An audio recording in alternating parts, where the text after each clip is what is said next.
सभी देशवासियों को मेरा जय भीम, जय भारत, नमो बुद्धाय। मैं Gautam Ratna, Ambedkar nation YouTube channel से, और आप हमारे चैनल पर देखेंगे बाबा साहब भीमराव अंबेडकर और हमारे जो इतने भी महापुरुष हैं उन्हीं पर हम डिबेट रखते हैं, डिस्कशन रखते हैं और बुद्धिजीवियों के साथ बुला करके उनके साथ बात करते हैं ताकि हमारे बहुजन समाज के लोगों को एक अच्छा मैसेज जाए। जैसे कि हमारे जो आदर्श हैं, हमारे जो महापुरुष हैं, उसमें जैसे कबीर दास हैं, पेरियर साहब हैं, महात्मा ज्योतिबा फूले हैं, सावित्रीबाई फूले हैं, रविदास जी हैं और तथागत बुद्ध हैं। उन्हीं के मुद्दों पर हम डिबेट रखते हैं। तो आप देखिए हमारे बहुजन मुद्दों पर। जय भीम, नमो बुद्धाय। मैं Rohit Chauhan, singer, anchor, Ambedkar nation channel को शुभकामनाएं देता हूं कि अंबेडकर नेशन ने बहुजन मूल निवासी, वंचित और महिलाओं के संवैधानिक अधिकारों की आवाज उठाने का बीड़ा उठाया है। जय भीम, जय भारत, नमो बुद्धाय। स्वागत है आपको हमारे चैनल अंबेडकर नेशन में और मैं हूं आपके साथ एंकर वैशाली प्रसाद। और मेरे साथ इस वक्त मौजूद है Gautam Ratna ji, film director, producer and social activist. आज के इस प्रोग्राम में हम लोग बात करेंगे बाबा साहेब अंबेडकर जी के विचारों के संदेशों के बारे में। सर, बाबा अंबेडकर जी के पहला जो संदेश है लोगों के लिए, देश के लिए, वो ये है कि मेरे नाम की जय जयकार करने से अच्छा है मेरे बताए हुए रास्ते पर जरूर चले। देखिए, बाबा साहब ने जो ये बात कही है, जो उनके फॉलोअर्स थे उस टाइम, तो अक्सर ये देखा गया, उस टाइम भी देखे, आज भी देखा जाता है कि लोग बाबा साहब अंबेडकर की जय जयकार मतलब चिल्लाते हैं और उनके सिद्धांतों पर नहीं चलते हैं। तो ये उनके लिए एक मैसेज बाबा साहब का है कि आप मेरे जय जयकार करने से या मेरा नाम चिल्लाने से ज्यादा बेहतर होगा आपको एक अच्छा समाज, अच्छा देश बनाने के लिए कि आप मेरे बताए हुए रास्ते। अगला संदेश उनका ये है कि रात रात भर मैं इसलिए जागता हूँ क्योंकि मेरा समाज सो रहा है। देखिए, इसमें बाबा साहब की जिंदगी का वाक्य मैं बताना चाहूंगा सभी अपने बहुजन साथियों को, देश के साथियों को और आपको भी शायद नहीं मालूम होगा। ये उस हिस्से के तहत बाबा साहब ने जवाब दिया था कि बीबीसी जो सबसे पुराना, जो बड़ा वर्ल्ड लेवल का जो न्यूज एजेंसी है, चैनल है जो बीबीसी वाला, उनका पत्रकार भारत आकर के, क्योंकि उस टाइम दो बड़ी शख्सियतों के नाम भारत में चल रहे थे, एक बहुजन समाज से बाबा साहब अम्बेडकर और एक जनरल कैटेगरी से या हिंदू कैटेगरी से मान लीजिए महात्मा गांधी। तो जब वो गांधी के पास इंटरव्यू लेने गया बीबीसी का पत्रकार, तो गांधी वहां उनको सोते रहे। और जब वो पत्रकार ये रात को गया हो, तो जब उसको गांधी जी को फोन किया उसने कि मुझे आपका इंटरव्यू, तो उसने बोला कि आप कल आइएगा।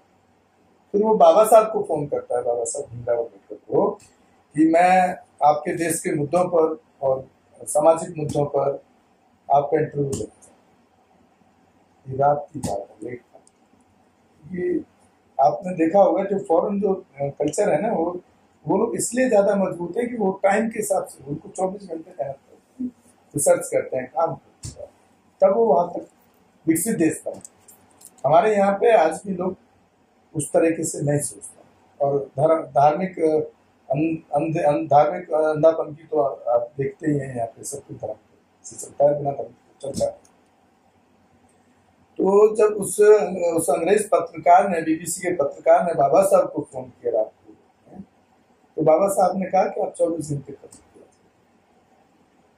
तो वो पत्रकार ने जब बाबा साहब से पूछा कि बाबा साहब आप तो, हमने गांधी जी से बात की इंटरव्यू के लिए, तो गांधी जी ने हमें बोला कि आप कल आइए, मैं रात में इंटरव्यू, और आपने कहा कि आप अभी आ जाइए। तो ऐसा क्या है आपके पास, तो आपने इतना पढ़ाई की, इतना एजुकेशन लिया, ऐसी क्या वजह है कि आप रात भर जगते हैं, रात को काम कर रहे हैं, और रात को हमारे को आपने बुलाया भी। तो बाबा साहब ने तब उसको ये बात कही कि मैं इसलिए रात भर जग रहा हूँ, इसलिए रात भर काम कर रहा हूँ कि जो मेरा समाज है, बहुजन दलित समाज, जो शूद्र, जिसको शूद्र कहा जाता था उस टाइम, अछूत कहा जाता था, वो समाज सो रहा है, इसलिए मैं जाग करके उनके लिए काम कर रहा हूँ।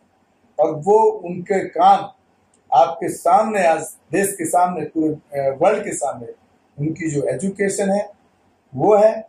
और उन्होंने जितने आंदोलन किए, जिसमें तालाब का आंदोलन है, पानी पीने का आंदोलन है, मंदिर में एंट्री का आंदोलन है, मंदिर प्रवेश का आंदोलन है, और संविधान के रूप में जो आप आज जिससे हमारा देश चल रहा है, जिसमें सभी को बराबर का अधिकार दिया, ये सामने निकल करके उस वक्त चल रहा है।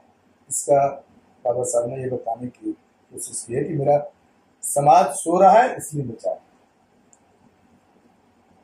समाज के साथ साथ हमारा देश भी सो रहा है, इसमें कोई शक की बात नहीं है। अगला संदेश ये है कि जो कौम अपना इतिहास नहीं जानती, वो कौम कभी भी इतिहास नहीं बना सकती है। देखिए, जहां तक इसमें जो बाबा साहब जो कह रहे हैं इस बात को, जो कौम, जो भी समाज अपना इतिहास नहीं जानता, वो अपना इतिहास बना नहीं सकता। तो यहाँ पर वो इशारा कर रहे हैं कि जिस समाज के लिए, जिन लोगों ने आपके समाज के लिए आपको उस गंदगी से निकालने की कोशिश की है, जो जातिवाद का दंश है, या आपके साथ में छुआछूत का दंश था, या आपको ना पढ़ने का, जैसे कि ये इशारा करते हैं बुद्ध की तरफ कि आप बुद्ध को पढ़िए। जब बुद्ध ने राजपाट छोड़ दिया राजा के घर से, और फिर पूरे देश को बौद्ध में बना दिया, और यहाँ जो जातिवादी व्यवस्था, जो हिंदू धर्म था, उसको खत्म कर दिया था बिल्कुल। उन लोगों को जब तक आप नहीं पढ़े, ऐसे एक नहीं है, बहुत सारे हैं। पेरियर रामास्वामी नायकर हैं, जिन्होंने रामायण ग्रंथ को 5 लाख लोगों के बीच में अपना संगठन खड़ा करने का काम करके, और रामायण को आग लगाने का काम किया, मनुस्मृति को आग लगाने का काम, क्योंकि रामायण में औरत का शोषण होता है। शुद्ध क्या नाम है अपना, एक शूद्र को मारा जाता है। ये रामायण की हिस्ट्री आपने टीवी पे देखा होगा, और मनुस्मृति में भी यही है। तो इस तरह के जो महापुरुष थे, जैसे पेरियर रामास्वामी नायकर की मैंने बात की, बिरसा मुंडा, जो एक ट्राइबल, जिनको आज की डेट में शेड्यूल ट्राइब कहा जाता है, उन्होंने देश की जो आज़ादी की लड़ाई लड़ी, या रविदास जी हैं जिन्होंने जाति के खिलाफ लड़ाई लड़ी, या कबीरदास जी हैं जिन्होंने जो अंधविश्वास के खिलाफ लड़ाई, जिस तरह के आपने दोहा सुना हुआ कभी, जैसे हर जो हिंदू में भगवान को कहते हैं, पत्थर पूजे हर मिले, मैं वो दोहा जरूर सुनाना चाहूंगा। पत्थर पूजे हर मिले तो मैं पूजूं पहाड़, याते तो चाकी बली इस खाए संसार। तो आप देखिए, इन महापुरुषों की तरफ वो इशारा करते हैं कि जब तक आप उनको, अपने महापुरुषों के इतिहास को नहीं पढ़ेंगे, तो आप इतिहास नहीं बना सकते। तो ये जो एग्जाम्पल है उस पर है कि अगर छोटे से पत्थर पूजने से, जैसे कि पूरा देश हमारा पत्थर पूजता है, तो अगर भगवान मिल जाते तो मैं पूरे पहाड़ पे पूजने चला जाऊंगा। इससे तो चाकी बली पीस खा, पूरे वर्ल्ड वाइड जो भी आप खाना खाते हैं, चाहे वो चावल के रूप में है, चाहे वो इडली के रूप में हो, चाहे रोटी के रूप में है, कहीं ना कहीं 2 पत्थरों के पार्ट से वो पिसता है, तब वो जाकर के खाने की शक्ल में आगे की तैयारी होती है। तो इस तरह के जो महापुरुष हैं, जैसे महात्मा ज्योतिबा फुले, पहले महिलाओं को पढ़ने नहीं दिया जाता। आपको पता होगा, शिक्षा की देवी हमारे देश के अंदर, उनको कहा जाता है, क्या नाम है आपने देखा होगा उनको, सरस्वती देवी। मैं चैलेंज के साथ, ऐतिहासिक प्रूफों के साथ कह रहा हूं आपको कि हमारे देश में शिक्षा की देवी जो सरस्वती देवी को कहा जाता है, आप पढ़ लीजिएगा। इतिहास को पढ़ने के बाद आप मुझे बता सकते हैं, या जिसके पास कोई ऐसा इतिहास हो हमें बता दे उसको पढ़ करके। इतिहास की देवी सरस्वती देवी नहीं है। इतिहास की जो देवी है वो सावित्रीबाई फुले हैं। आपने शायद नाम नहीं सुना होगा, क्योंकि आप उस इतिहास को आप भी नहीं जानते हैं, या लोग भी बहुत कम लोग जानते हैं। सावित्रीबाई फुले जो महात्मा ज्योतिबा राव फुले की वाइफ थी, घरवाली थी, और वो बैकवर्ड समाज से आते थे, सैनी समाज से, आज के जमाने में उनको सैनी कास्ट में गिना जाता है। उन्होंने पहली बार अपने वाइफ को पढ़ाने के लिए कोशिश किया, फिर उनको अपने, अब वो थोड़े पढ़े लिखे थे तो उन्होंने वाइफ को पढ़ाने का काम किया। फिर वाइफ ने अपने गांव और गली मोहल्लों और क्षेत्र के अंदर पहली बार लड़कियों को और महिलाओं को पढ़ाने का काम शुरू किया। तो पहली जो हमारी जो राष्ट्र शिक्षा देवी अगर कहना चाहिए तो वो सावित्रीबाई फूले हैं। ये हम ऐतिहासिक प्रूफ के साथ, इसलिए बाबा साहब यहाँ बहुजन समाज पे या लोगों पर उंगली उठाते हैं कि जब तक आप अपने ऐतिहासिक पुरुषों को नहीं पढ़ेंगे, उनके बारे में आपको नहीं पता होगा, तो वो कौम अपना इतिहास भी नहीं बना सकती। तो यहाँ पर उनके जो बाबा साहब के जो इस ये कहने का जो मतलब है वो ये है कि जितने भी महापुरुष हैं जिन्होंने गरीब, मजदूर, महिलाओं उनके उसके लिए काम किया है, जब तक आप उनको नहीं पढ़ोगे तो आप अपना इतिहास रचने के जो आपके अंदर एक ताकत आती है, एक जज्बा, विश्वास पैदा होता है, वो विश्वास आपके अंदर पैदा नहीं हुआ। इसलिए इस तरह के जितने महापुरुष हैं, सयाजीराव गायकवाड़ हैं जिन्होंने बाबा साहब अम्बेडकर को स्कॉलरशिप दी और एजुकेशन के लिए बाहर भेजा, छत्रपति स्याहू महाराज हैं जिन्होंने बाबा साहब को शिक्षा के लिए बाहर भेजा। तो उनके जो कहने का मतलब है कि आप जब तक उस इतिहास को नहीं पढ़ेंगे, जानेंगे नहीं, तो आपके अंदर जो प्रेरणा जगनी चाहिए वो प्रेरणा जागृति ही नहीं होगी। इसलिए आपको अगर इतिहास बनाना है तो अपने जो महापुरुष हैं समाज के, देश के लिए जिन्होंने अच्छा काम किया, उनको पढ़ना जरूरी है।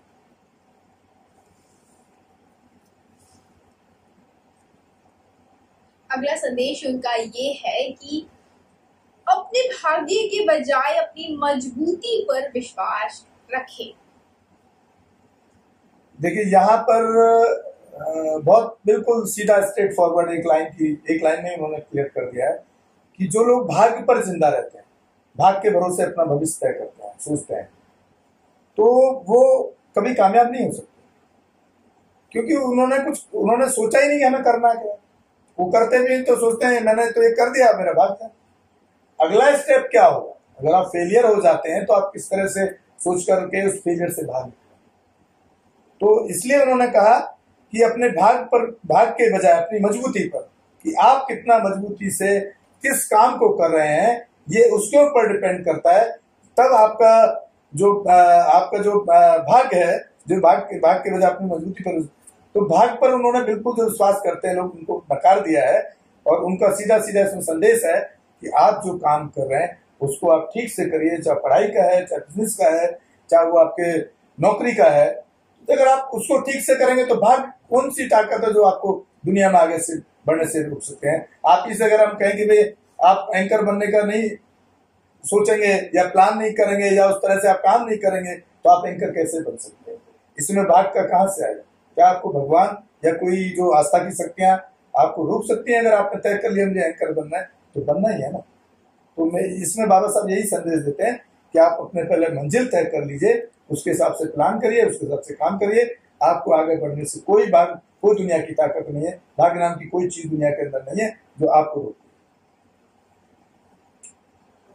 अगला संदेश उनका, मैं राजनीति में सुख भोगने नहीं बल्कि अपने सभी दबे कुचले भाइयों को उनके अधिकार दिलाने आया हूँ। ये देखिए, जिस तरह से बाबा साहब भीमराव अंबेडकर कोई राजनीति का हिस्सा नहीं थे, लेकिन क्योंकि भारत के अंदर उनके बराबर कोई काबिल इंसान नहीं था, तो यहाँ जब पहली सरकार जो बनी कांग्रेस की, उन्होंने सभी लोगों ने मिलकर के उस टाइम, क्योंकि काबिल नहीं था, मजबूरी थी, तो उनको एक तो संविधान बनाने का काम सौंपा गया जो उन्होंने अकेले अपने दम पे किया। उस संविधान कमेटी बनाने वाली कमेटी में 7 मेंबर थे बाबा साहब, उस बाकी के सब छोड़कर भाग गए थे। उनकी सबकी हिस्ट्री है कि कोई पर्सनल काम से चला गया, कोई बीमार हो गया, कोई विदेश में रह गया, उनमें से एक लोग विदेश आना जाना लगा रहता था। तो जो संविधान बाबा साहब ने अकेले बनाया, तो ये राजनीतिक जो उन्होंने शब्द इस्तेमाल किया है, क्योंकि उनको पहला देश का कानून मंत्री बनाया, क्योंकि उन्होंने पूरा कानून बनाया। तो वो यहाँ कह रहे हैं कि मैं राजनीति में अपने लिए नहीं आया हूँ, कानून मंत्री में अपने लिए नहीं बना, मैं सभी जितने भी देश के सभी दबे कुचले और खासतौर से महिलाएं, उनके अधिकार दिलाने आया। तो अगर उन्होंने कानून मंत्री का जो जिम्मा एक्सेप्ट कर लिया था, वो इसलिए किया था कि जब मैं कानून ऐसा बना दूंगा जो दवा पिछला पीड़ित जो वर्ग है या महिला जो है जिसका शोषण होता है तो वो उनके साथ नहीं होगा। इन्होंने उस कानून मंत्रालय को मतलब जिस तरह से सरकार ने उनको कानून इसलिए उन्होंने एक्सेप्ट कर लिया था। उनका कोई अपने लिए पर्सनल, जैसे कि आजकल के जो नेता हैं चाहे वो किसी भी पार्टी के, आजकल के नेता हैं तो उनका अपना स्वार्थ है, लेकिन बाबा साहब अम्बेडकर का स्वार्थ नहीं था उसके अंदर।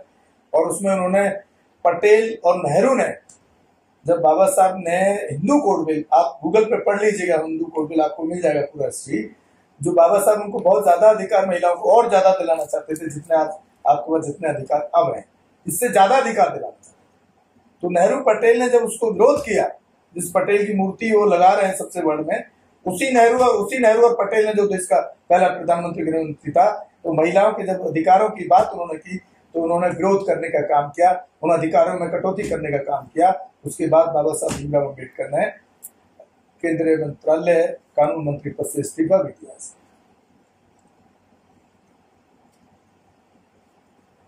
अगला संदेश उनका, जो धर्म जन्म से एक को श्रेष्ठ और दूसरे को नीच बनाए रखे वो धर्म नहीं गुलाम बनाए रखने का एक षड्यंत्र है।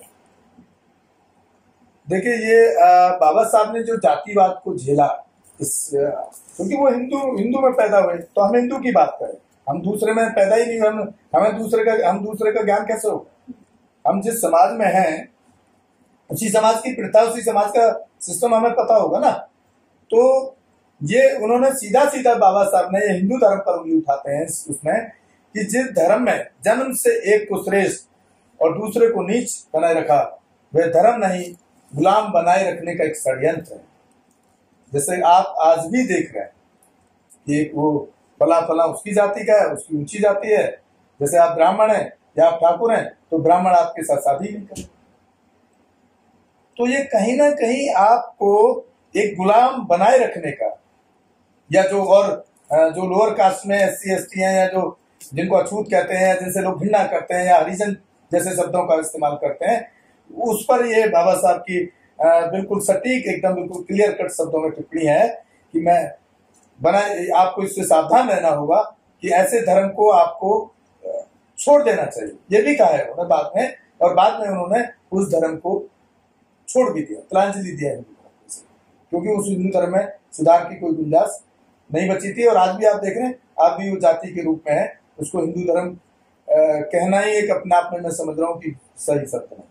या तो आप हिंदू है तो सिर्फ हिंदू कहिए, फिर आप ठाकुर, ब्राह्मण, जाटव, धोबी, कोरी, इसकी बात क्यों होती है? मैं गलत तो नहीं बोल रहा हूँ। आप क्रिश्चियन में जाएंगे तो वहां नहीं होता है, बौद्ध में जाएंगे वहां नहीं है। तो ये बाबा साहब ने जो पूरा जिंदगी जीवन, ये जो कड़वा उनका जिंदगी का एक्सपीरियंस था हिंदू धर्म में रहते हुए जाति के सिस्टम का, इसलिए उसकी व्याख्या उन्होंने एक षड्यंत्र के रूप में। तो फिलहाल इस शो में इतना ही। मैं वैशाली आपसे लेती हूँ विदा। आज का शो आपको कैसा लगा हमारे चैनल के कमेंट बॉक्स में जरूर बताएं, और साथ ही हमारा channel like, subscribe and share करना बिल्कुल भी ना भूले। धन्यवाद सभी साथियों को मेरा जय भीम, जय भारत, नमो बुद्धाय। अंबेडकर नेशन चैनल आर्थिक समस्या से गुजर रहा है। अगर आप बहुजन समाज में बाबा साहेब अंबेडकर और तथागत बुद्ध की विचारधारा को अधिक से अधिक लोगों तक पहुंचाना चाहते हैं तो हमें आर्थिक सहयोग प्रदान करें, ताकि हम अपने चैनल के माध्यम से देश विदेश में समता, बंधुता, एकता और संवैधानिक अधिकारों को ज्यादा से ज्यादा लोगों तक पहुंचा सके। अंबेडकर नेशन चैनल जो YouTube पर भी प्रसारित होता है, प्रस्तुत करता गौतम रत्ना। आप अपनी सहायता राशि नीचे लिखे खाते में जमा करा सकते हैं। खाता धारक गौतम रत्ना, खाता संख्या 316957686551, IFSC कोड SBIN 0060336, बैंक भारतीय स्टेट बैंक। आप हमारे बैंक खाते का विवरण स्क्रीन पर भी देख सकते हैं।